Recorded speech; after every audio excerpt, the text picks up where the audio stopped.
you do, you have to have those 3 and I'll explain why. So, when I was 17 years old, hi, welcome. When I was 17 years old, I went out for a financial advisor job. Now, you know, most of you may know you need Series 6, 7, you gotta be 18, you gotta do all this crazy stuff to become certified. I didn't know that. I found it in a newspaper. I wanted a job. I didn't want to work at McDonald's. So I applied for the job. I went through the entire interview. It shows you how much people actually read things that you give them because they didn't check my date of birth. I didn't lie. So I put 6983. Went through the whole first interview, went through the second interview. They called me back 2 days later. I was going to get the job. I was really excited. I didn't read that you had to be 18 or older. I just wanted this position. It was, at the time, $40,000 a year. Excited. I get to the third round of interviews, and I passed the test. They gave me like a psychological test. I passed all of them. So we would like to offer you positions in there. I'm like, okay, great. So then they go through my resume again, and they go through the application. They realize that my date of birth says 6983. Oh, miss, I think you did this wrong. Erase it, put your correct date of birth. This is my correct date of birth.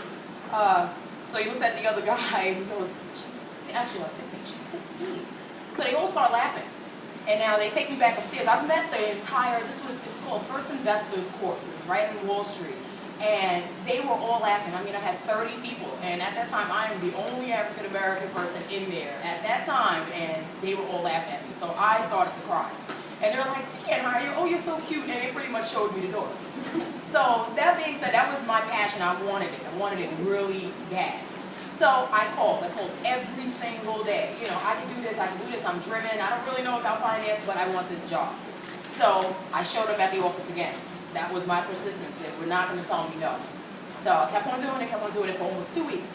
And let me tell you, every time I went up there, they showed me the door. So that was pretty much, you know, you gotta go. The last week, a woman, her name was April, she contacted me and said, you know, would you like to just intern? I didn't really know what intern was. Come and intern, we can't pay you, you can't do financial stuff, but you can shadow a financial advisor. So that being said, I was invited into this company, I shadowed an advisor, and that pretty much set me on my path. So that's passion, persistence. Repetition is that I just kept on doing it. So being young, I started networking at all these events, 17, 18 years old. There was an organization called Career Peaks, and I went every day. And every time they had something, I was there. And I spoke to the executive director, and I constantly told them that I wanted to do something.